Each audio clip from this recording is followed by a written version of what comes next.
북한이 어제 서해상으로 쏜 순항미사일에 대해서 신형 전략 순항미사일 첫 시험 발사라고 밝혔습니다. 불화살 3-31 어떤 무기인지 또 신년 북한의 도발 움직임이 어떻게 흘러갈지 북한의 주요 동향 짚어보겠습니다. 남성욱 고려대 통일융합연구원장 나오셨습니다. 안녕하십니까? 네, 안녕하십니까?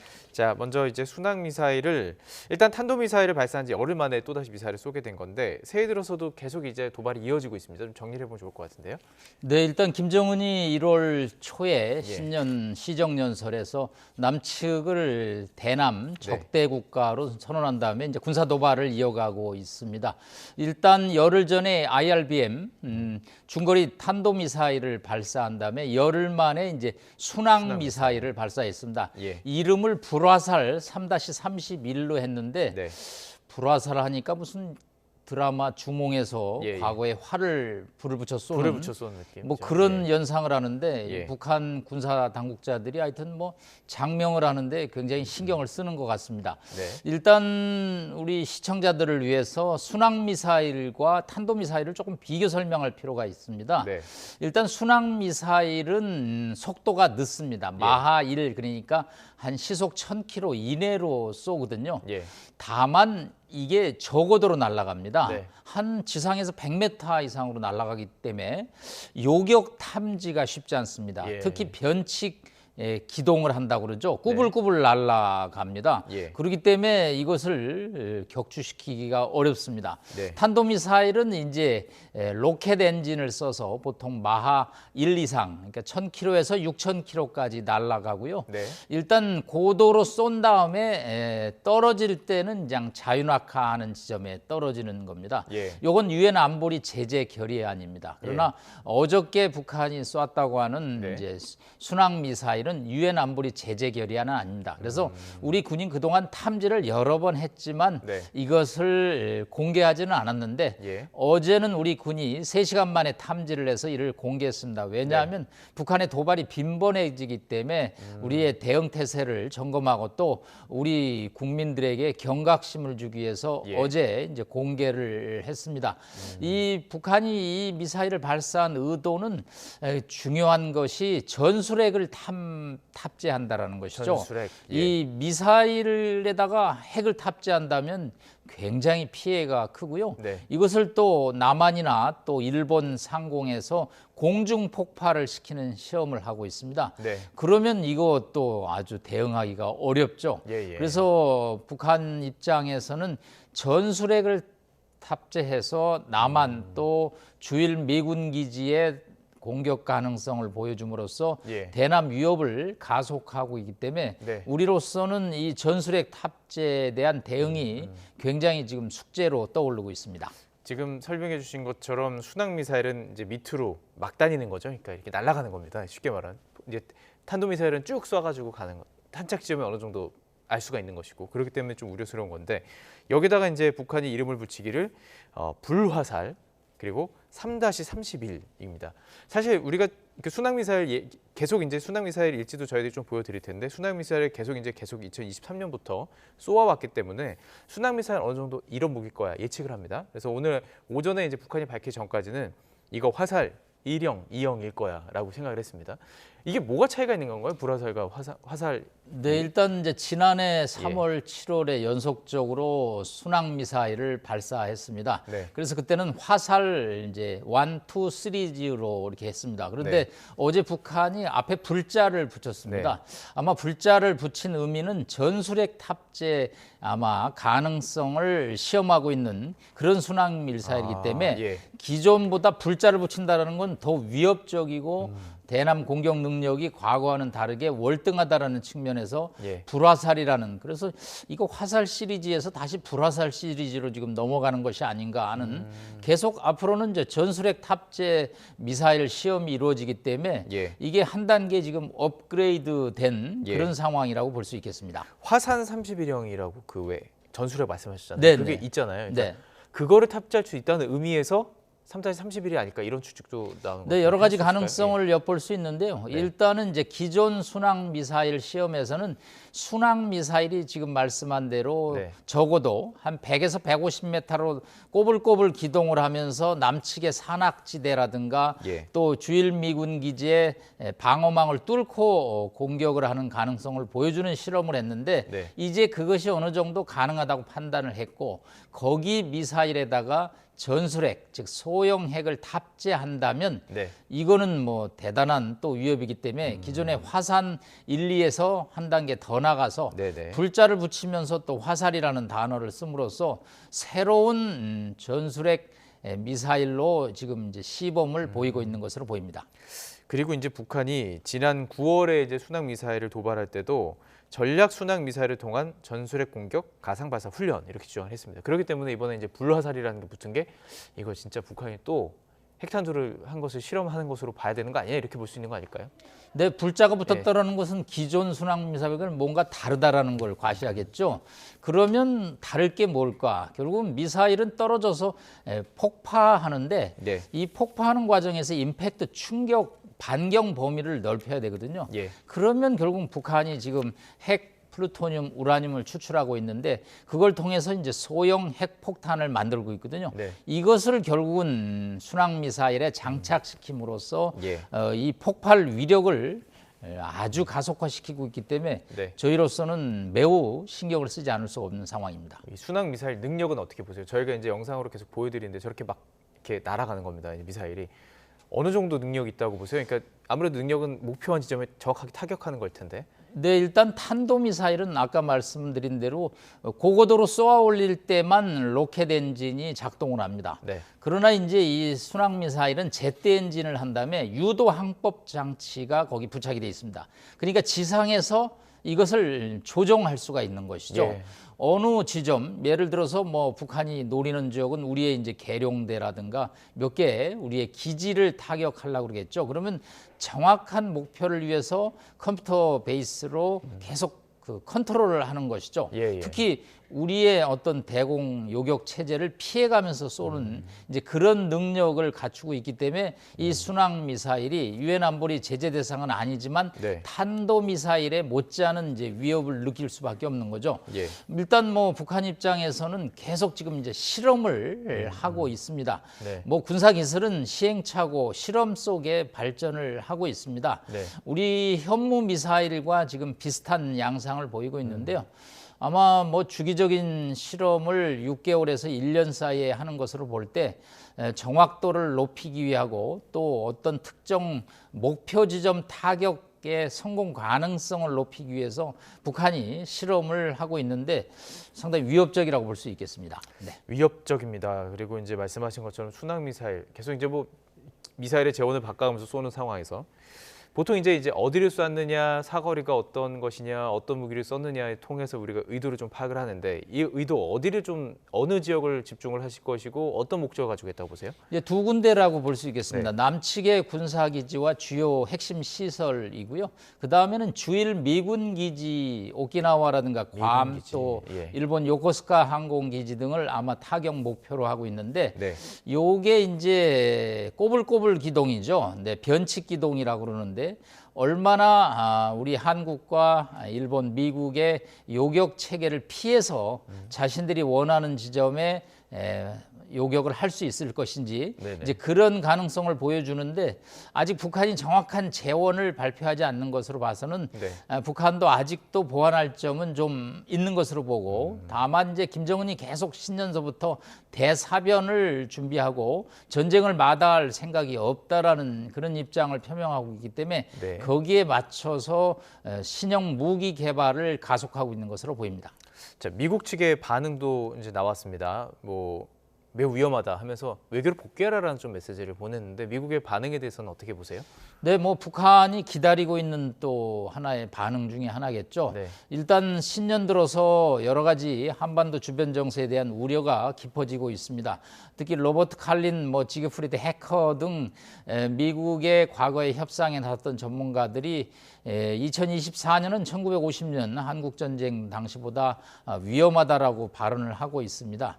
그렇기 때문에 이제 북한의 계속되는 군사 미사일이 미국의 대선 이 경선 레이스와 맞물리면서 가속화되고 있기 때문에 네. 미국 입장에서도 우크라이나 전쟁 또 이스라엘 하마스 전쟁에도 불구하고 한반도에 신경을 쓰고 있습니다. 네. 미국 입장에서는 유엔을 통한 대화를 통해서 문제를 해결하는 화법을 이제 강조를 하고 있지만 북한이 뭐 미국의 요구대로 순순히 외교 채널로 이 문제를 풀고자 하지는 않을 것으로 보입니다만은 미국 입장에서는 북한의 군사 기술의 어떤 진전에 대해서 매우 예의주시를 하고 있고 어느 정도 능력을 갖고 있는지에 관해서 아마 독자적으로 분석을 하고 있는 것으로 보입니다. 좀 개인적인 이제 의견을 좀 여쭤봐야 될 것 같은데, 왜냐하면 저희가 이제 전문가들께 지금 북한이 얘기하고 있는 뭐 전쟁 결심이라든지 그런 것의 수위가 어느 정도인지, 진심은 어느 정도인지 이제 궁금하기도 하고, 이 정세가 우리가 바라보는 것과 또 해외에서 바라보는 것, 전문가가 바라보는 시각이 좀 다르잖아요. 북한이 계속 연일 도발을 하고 있고 미국에서는 대화를 복귀하라는 얘기를 하고 있는 상황 속에서 진짜 어떤 북한의 어떤 이 전쟁 어떤 결심 같은 거를 어느 정도 심각하게 보시고 있는지 궁금해요. 네, 50년 6.25 사변 당시 못지않게 심각하다라는 미국 전문가들의 의견이 있지만 저는 그것은 조금 너무 많이 나간 얘기라고 생각합니다. 6.25 당시에는 우리의 군사력이 매우 낮은 수준이어서 북한의 탱크를 저지할 어떠한 무기도 없었습니다. 그러나 2024년은 미국 글로벌 파이터스 군사력 평가기관에서 보고서를 낸 바에 하면 한국은 재래식 무기에 관해서는 세계 5위, 북한은 29위로 지금 평가를 하고 있습니다.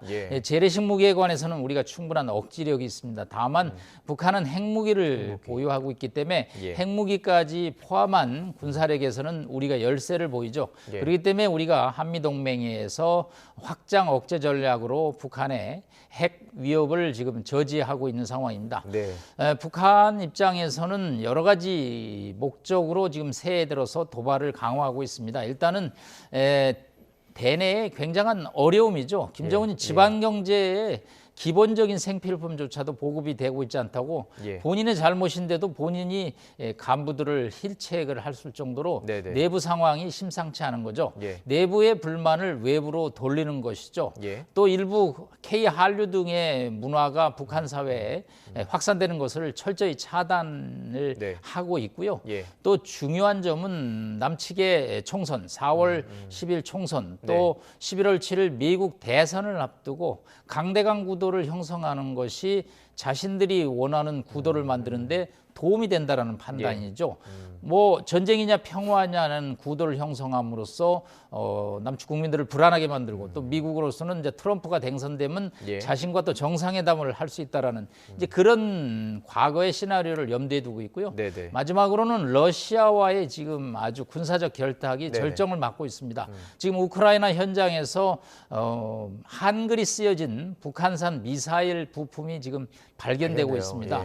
탄약 포탄을 넘어서 미사일까지 지금 지원이 이루어지고 있기 때문에 북한으로서는 지금이 공세의 만족이 적극적으로 공세를 필 기간이라고 보고 있는 거죠. 다만 이것이 뭐 전면적인 남침으로 이어지기는 어렵고요. 우리의 군사력 방어력은 없고요. 다만 이제 국지적으로 서해 5도나 또 판문점 비무장지대에서 국지적인 도발을 하고 과거에는 이제 포만 쏘고 갔는데 이제는 김정은이 점령이라는 단어를 쓰고 있기 때문에 서해 5도에서 일시적으로라도 북한 병력이 상륙할 가능성은 여전히 있기 때문에 이제는 조금 대응을 철저히 해야 될 필요가 있다고 봅니다. 국지적인 도발에 대해서는 철저히 대비를 해야 되는 상황이고, 조금 전에 말씀하셨던 그 부분, 김정은 국무위원장이 지방경제 상황 개선을 강력하게 요구했다. 이 말 자체가 사실은 북한의 배급망 붕괴가 인정된다라는 그런 분석도 있는 거거든요. 그만큼 지금 북한 경제가 힘들다 이렇게 볼 수 있는 건가요? 네, 2020년에 코로나 발발 이후에 한 3년 동안 북중 국경이 막혔습니다. 사실 북중 국경은 북한 경제의 생명선이나 마찬가지인데 원부잔재가 들어오지 못함으로써 인민 소비품이죠. 주로 뭐 기본적인 먹는 것, 또 식용유, 또 비누, 옷 이런 거 생산이 전혀 안 됐던 것이죠. 그게 주로 중국에서 원부잔재가 돌아와서 가공해서 일부는 수출하고 일부는 내수로 돌아왔는데 한 3년 동안 국경이 봉쇄됨으로써 인민 소비품 조달이 안 되기 되기 때문에 예. 이게 얼마나 심각한지 내부 보고가 올라와서 김정은이 자신의 정책 잘못인데도 이걸로 간부들을 질책할 정도이니까 내부에 문제가 있다라는 것을 뭐 김정은이 사실이다. 스스로 예. 자인한 것이라고 볼 수 있겠습니다. 그래서일까요? 그 지금 국제사회가 북한 핵 미사일 개발 돈줄을 좀 계속 줄이고 있는 상황이고 계속 제재가 이어지는데 북한이 가상화폐 해킹 활동이 가장 활발했다. 이 분석 보셨나요? 네, 하여튼 뭐 가만히 있지 않습니다. 네. 사이버 해킹 뭐 1억 달러가 넘었고요. 일단 작년에 우리나라 해킹이 163건이었는데 네. 3만 건이었는데 80%가 북한 해킹이었습니다. 예. 저도 뭐 가끔 이메일에 1년에 한두 번은 뭐 정기적으로 해킹이 들어옵니다. 왜 우리 교수 이메일까지 해킹하는지 때로는 이해가 안 되어서 컴퓨터 포맷을 다시 하니라고 하죠. 애를 먹고 있는데 예. 북한이 이제 합법적으로 외화를 획득할 수단이 없기 때문에 결국은 불법적인 가상화폐 어떤 해킹이라든가 또 코인 해킹, 또 여러 가지 우리 주요 시설에 대한 설계도 같은 것을 또 절취하기 시작합니다. 네. 예를 들어서 우리의 뭐 잠수함 설계라든가 또 어떤 건설 현장, 또 네. 기계, 반도체 이런 것까지 해킹을 통해서 설계도를 지금 빼돌리고 있기 때문에 네. 사이버 안보의 중요성은 날이 갈수록 강조가 돼야 될 것 같습니다. 자, 알겠습니다. 북한 내부 상황 또 북한이 어떤 식으로 또 다른 전략적인 공격들을 하는지 좀 짚어봤는데 이제 좀 시각을 넓혀서 북한과 러시아의 상황이 심상치가 않은 것으로 보이고요. 지금 어쨌든 푸틴 대통령의 방북 시점이 언제일까라는 얘기가 나옵니다. 이게 러시아 대선이 3월이에요. 그 전일지 후일지 얘기가 좀 다르거든요. 어디로 전망하세요? 네, 최선희 외무상이 지난주에 2박 3일 일정으로 모스크바를 방문했습니다. 푸틴 대통령이 외국 어떤 정상이나 관료를 접견하는 데서 저렇게 화기애애하고 우호적인 모습을 찾아보기는 없더라고요. 쉽지 않거든요. 예. 또 외무상도 아주 귀를 맞대고 아주 밀담을 나누고 있는 정황입니다. 예. 푸틴 입장에서는 자신들이 가장 필요로 하는 무기를 지원해주는 북한을 아주 환대할 수밖에 없죠. 지난 9월 12일 날 러시아 보스토치니 우주기지를 방문해서 네. 북러 정상회담을 했죠. 예. 당시에 김정은이 이제 푸틴의 답방을 요구했습니다. 그래서 이제 화답을 했고요. 3월 17일이 러시아 대선입니다. 뭐 푸틴이 또 당선이 되겠죠. 예. 아마 3월 17일 이후에 결국은 평양을 방문할 것으로 보이고요. 24년 만에 지금 평양 방문입니다. 24년. 네, 지난 뭐 2000년에 방문하고 그러니까 북한과 러시아의 이 외교적인 결탁이 정말 절정에 달하고 있다고 볼 수 있고요. 네. 최선희 외무상을 만난 다음에 푸틴이 민감한 분야까지 모두 협의를 했다라는 얘기는 러시아가 필요로 하는 미사일의 제공을 받는 것, 또 북한이 필요로 하는 우주 항공 기술을 받는 서로의 기브 앤 테이크를 정리를 했다라는 얘기이기 때문에 네네. 우리로서는 또 동북아에는 상당한 군사적 위협 요인으로 부각되고 있다고 볼 수 있겠습니다. 좀 더 멀리 보면 사실 미국과 대화를 하려고 하는 그 북한의 입장에서는 제재를 풀고 어쨌든 정권이 인정받으면서 안정적인 상태에서 국제교류도 하고 싶은 거잖아요. 근데 러시아가 이렇게 어떤 길을 터주게 된다면 러시아를 통해서 특히 미국이 더 이상 뭐 대화할 필요도 없다 이렇게 나올 가능성은 없을까요? 네, 물론 북한 입장에서는 미국하고의 대화를 강력하게 원합니다. 네. 그것은 대북 제재 해제 때문이죠. 예. 러시아군은 밀착을 통해서 우주 항공 기술을 받아서 자신들이 원하는 ICBM 기술을 완성하려고 하는 것이고요. 미국과의 회담을 통해서는 유엔 안보리 제재 11건을 해제하고 싶은 것이죠. 그렇기 때문에 뭐 트럼프 대통령만 재선된다면 바로 정상회담을 통해서 이 문제를 하려고 그럴 것이고요. 네. 또 트럼프 입장에서도 자신만이 김정은과 회담을 통해서 이런 문제를 해결할 거라고 강조를 할 것이기 때문에 예. 뭐 미국과 북한의 회담 가능성은 여전히 열려 있다고 볼 수 있습니다. 다만 예. 이 북한이 계속 러시아와 우리로 보기에는 나쁜 행동이죠. 예. 굉장히 위협적인 지금 무기 거래를 계속하고 있기 때문에 최근에 뭐 러시아 대사가 한국이 우크라이나에게 무기를 직접 준다면 그거는 안 된다. 그렇지만 않으면 뭐 우호적인 국가라는 이상한 발언을 했는데 예. 우리로서는 북한과 러시아의 군사기술 협력이 매우 위협적이기 때문에 네. 이를 예의주시하지 않을 수 없습니다. 예, 알겠습니다. 국제 정세가 변화되는 전쟁이라는 어떤 변수를 통해서 쫙 변화되는 것을 느끼고 있고 그 상황 속에서 정말 중요한 국제적으로 외교적으로 중요한 시기라는 것은 변함이 없는 것 같습니다. 자, 일단 뭐 여러 이제 대선 과정들을 좀 지켜봐야 되겠네요. 러시아도 미국도 우리도요. 총선까지. 네, 남성호 고려대 통일융합연구원장과 함께 이야기 나눠봤습니다. 고맙습니다. 감사합니다.